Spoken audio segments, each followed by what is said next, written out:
प्यारे दोस्तों, आज मैं आपको जो कहानी सुनाऊंगी वो कहानी होगी जादुई पैसों के पेड़ की।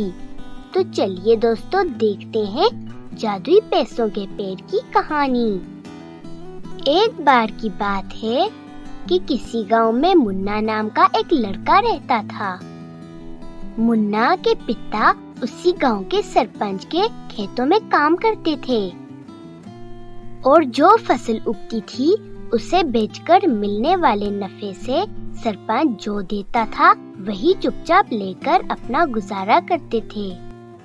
मगर मुन्ना को वो सरपंच बिल्कुल पसंद नहीं था, क्योंकि वो हमेशा मुन्ना के पापा राजू को बहुत डांटता था।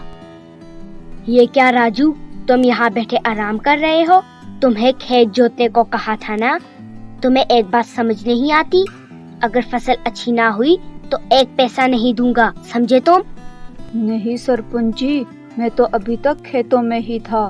धूप बहुत तेज थी, इसलिए थोड़ी देर आराम करने के लिए मैं अपने घर आया हूँ। बस बस, ज्यादा बातें मत करो।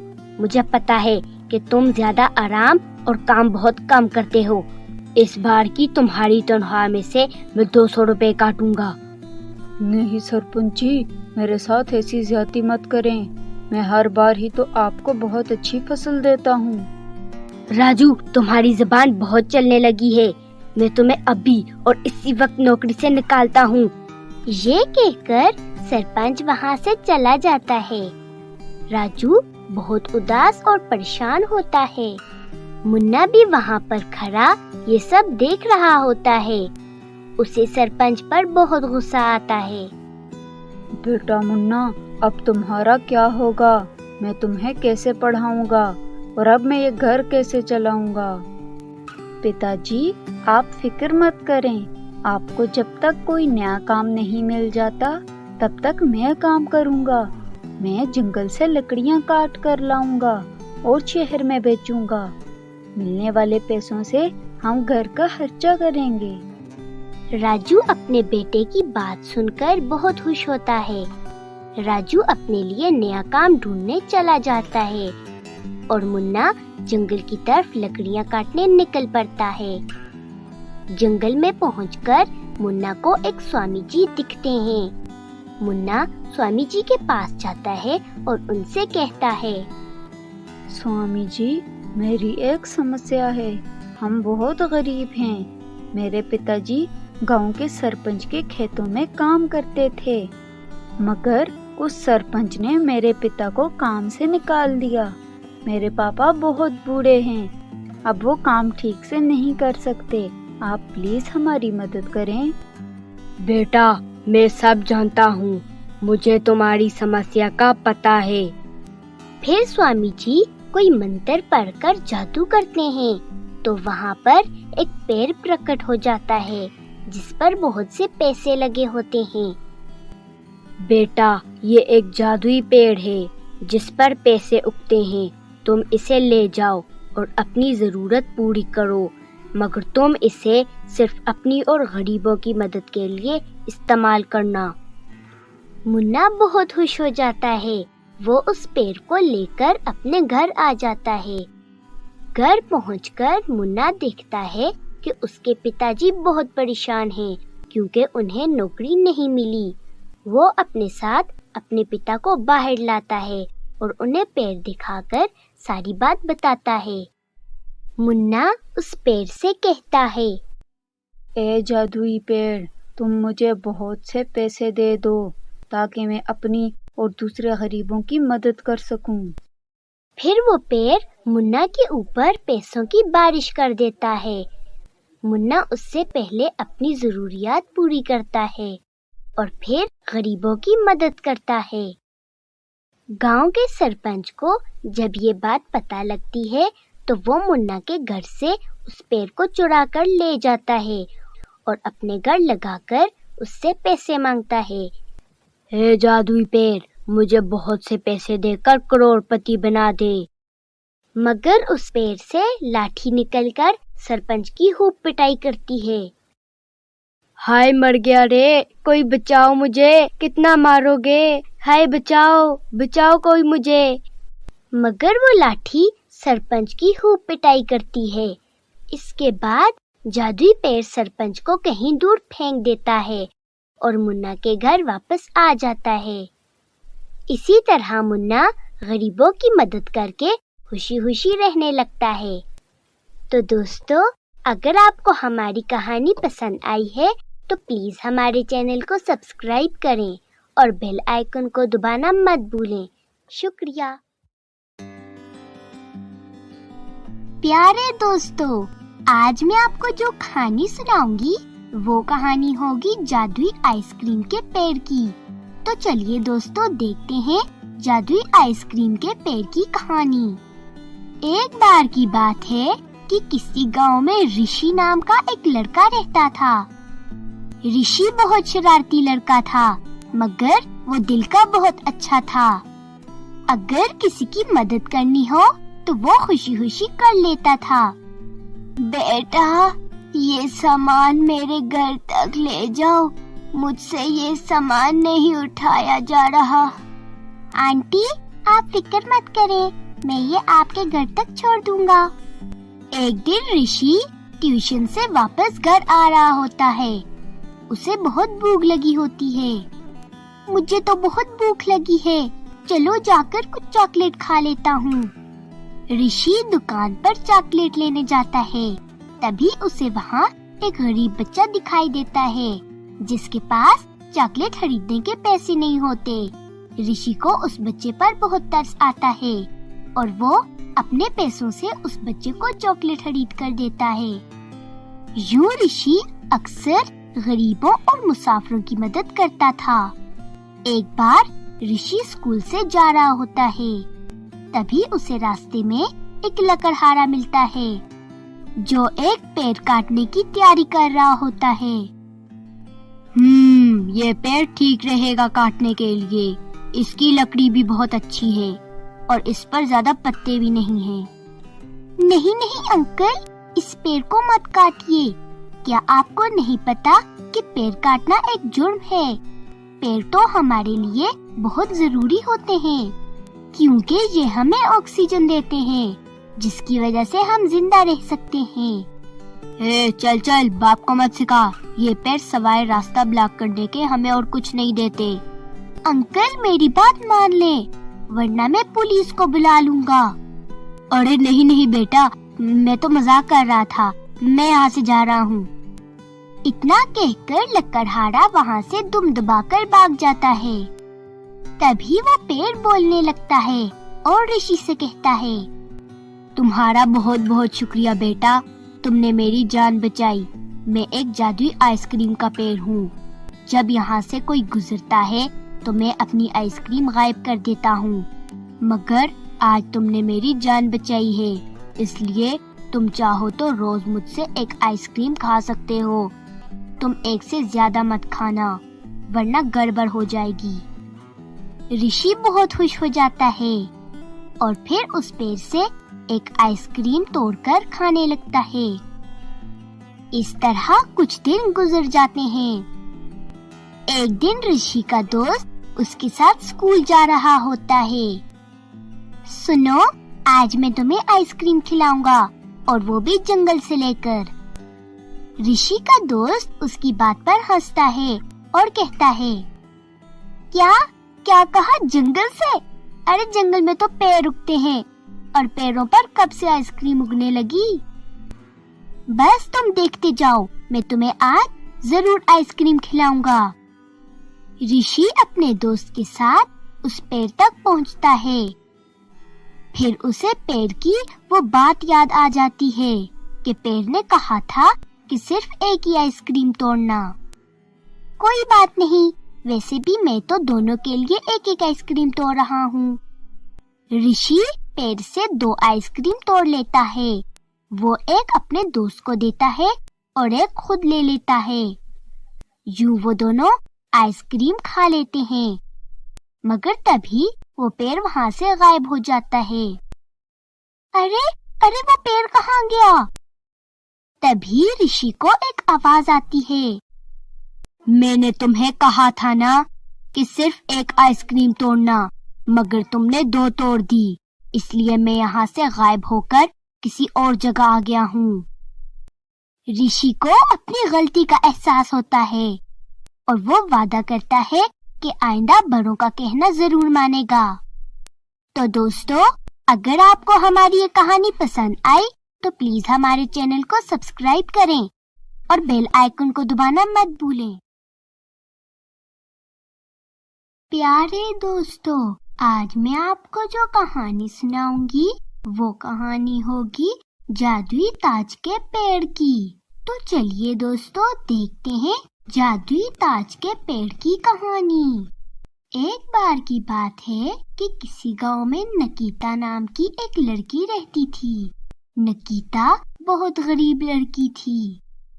वो दूसरों के घरों में काम करके अपना गुजारा करती थी। नकीता के माता पिता बूढ़े और बीमार थे। उसका कोई भाई भी नहीं था, इसलिए वही काम करती थी। नकीता, ये पोंचा ठीक से लगाया करो। रोज तुम पोंचा ठीक से नहीं लगाती, इसलिए सफाई भी नहीं होती। मगर मालकिन, मैं तो पोंचा ठीक से ही लगाती हूँ। ये बच्चे गंद फैला देते हैं। बस बस, ज्यादा बातें मत करो और काम पर ध्यान दो। यूं बेचारी नकीता को रोज ही बातें सुननी पड़ती थीं। वो बहुत तंग आ चुकी थी। एक दिन नकीता की दोस्त शालिनी नकीता से कहती है, नकीता, तुम कब तक यूं दूसरों के घरों में झाड़ू पोंछा करोगी? तुम अपने लिए कोई और काम ढूंढ लो। मैंने बहुत सी जगह काम ढूंढे, मगर मुझे कोई काम नहीं मिला। मैं ये सब मजबूरी में कर रही हूँ। ये कहकर नकीता काम करने चली जाती है। शालिनी अपनी दोस्त नकीता की वजह से बहुत परेशान होती है। मुझे किसी तरह नकीता की मदद करनी होगी। ऐसा करती हूँ, मैं अपनी कजिन से बात कर लेती हूँ। शायद उसके गांव में नकीता के करने के लिए कुछ काम हो। यूं शालिनी अपनी कजिन मोना को कॉल करती है और उससे पूछती है, मोना, मेरी एक दोस्त है, उसे करने के लिए कुछ काम चाहिए। तुम्हारे गांव में कुछ काम हो तो बता दो। काम का तो पता नहीं, मगर हमारे गांव में एक दुकान खाली पड़ी है। अगर वो इसमें कुछ काम करना चाहती है तो वो इसमें काम कर सकती है। शालिनी बहुत खुश हो जाती है। वो नकीता के पास जाती है और उसे सारी बात बताती है। वो तो ठीक है, मगर मेरे पास इतने पैसे ही नहीं कि मैं कोई चीज खरीद कर बेच सकूं। तुम पैसों की चिंता मत करो, बस मोना के गांव चली जाओ, वो तुम्हें पैसे दे देगी। नकीता ये बात अपने माता पिता को बता देती है। वो भी बहुत खुश हो जाते हैं। यूं वो तीनों एक कश्ती में बैठते हैं और दरिया के पार जाने लगते हैं। वो अभी रास्ते में ही होते हैं कि तभी उन्हें एक पेड़ दिखता है जो कि दरिया में डूब रहा होता है। अरे बेटा, वो देखो, वो पेड़ तो दरिया में डूब रहा है। हाँ माँ, हमें इस पेड़ को बचाना होगा। वो तीनों बड़ी मुश्किल से उस पेड़ को निकालकर कश्ती पर चढ़ाते हैं और अपने साथ उसे भी दरिया के किनारे ले जाते हैं। दूसरे किनारे वो उस पेड़ को लगा देते हैं। तभी उस पेड़ में से आवाज आती है, तुम्हारा बहुत बहुत शुक्रिया, तुम लोग बहुत अच्छे इंसान हो। मैंने सुना था कि इंसान पेड़ों को काटते हैं, मगर आज पता चला कि कुछ इंसान अच्छे भी होते हैं। इतने में उस जादुई पेड़ पर बहुत से रिंग और ताज प्रकट हो जाते हैं। नकीता और उसके माँ बाप ये सब देखकर हैरान रह जाते हैं। मैं एक जादुई ताज और रिंग का पेड़ हूँ। तुम जितने चाहो उतने ताज और रिंग ले जा सकते हो। नकीता बहुत खुश हो जाती है और बहुत से रिंग और ताज लेकर मोना के घर चली जाती है। मोना उसे वो खाली दुकान दिखाती है। नकीता उस दुकान में पेड़ के दिए हुए रिंग और ताज लगा देती है। वो रिंग और ताज इतने सुंदर होते हैं कि बहुत से लोग उन्हें खरीदने आते हैं। इसी तरह नकीता पेड़ से ताज और रिंग लेकर जाती और अपनी दुकान में बेचती। फिर वो वहाँ अपना एक घर बनवाती है और अपने माँ बाप के साथ मिलकर हंसी खुशी रहने लगती है। तो दोस्तों, अगर आपको हमारी ये कहानी पसंद आई तो प्लीज हमारे चैनल को सब्सक्राइब करें और बेल आइकन को दबाना मत भूलें। शुक्रिया। हेलो दोस्तों, आज मैं आपको जो कहानी सुनाने जा रही हूँ, ये कहानी है जादुई चॉकलेट की पेड़ की।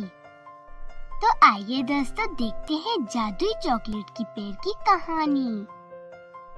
एक बार की बात है कि किसी गांव में राधा नाम की एक गरीब लड़की रहती थी। वो शहर में एक चॉकलेट की दुकान पर काम करती थी। बड़ी मुश्किल से वो अपना गुजारा करती थी। एक दिन उसकी दुकान पर दो गरीब लड़के आते हैं। बच्चों, आपको कौन सी चॉकलेट चाहिए? नहीं दीदी, हमें चॉकलेट नहीं लेनी। हम बहुत गरीब हैं और हम सिर्फ चॉकलेट को देखकर अपना मन बहलाते हैं। हमारे पास चॉकलेट खरीदने के पैसे नहीं हैं। उन दोनों बच्चों की बात सुनकर राधा को उन पर बहुत दया आती है और वो उन्हें एक चॉकलेट दे देती है। दीदी, ये चॉकलेट तो बहुत महंगी है। आपकी मालकिन को पता चला तो वो आपको बहुत डांटेगी। तुम दोनों फिक्र मत करो, मैं इसके पैसे खुद ही दे दूंगी। फिर दोनों बच्चे खुश होकर चॉकलेट ले लेते हैं और वहाँ से चले जाते हैं। मगर तभी वहाँ पर राधा की मालकिन आ जाती है। ये तुम फ्री में बच्चों में चॉकलेट क्यों बांट रही हो? मुझे लगता है तुम मेरी गैर मौजूद में रोज ऐसा करती हो। रुको, आज मैं तुम्हें नहीं छोड़ूंगी। इतना बोलकर सोनाली राधा की जमकर पिटाई करती है। मैंने कभी आपकी दुकान से किसी को फ्री में चॉकलेट नहीं दी, बल्कि मैं तो इसके भी आपको खुद पैसे देने वाली थी। तुम मेरे आगे जबान चला रही हो। अब देखो मैं तुम्हें कैसे मजा चखाती हूँ। यूं सोनाली राधा की जमकर पिटाई करती है और उसे अपनी दुकान से निकाल देती है। बेचारी राधा दुखी होकर वहाँ से चली जाती है और नदी किनारे एक पेड़ के पीछे बैठकर रोने लगती है।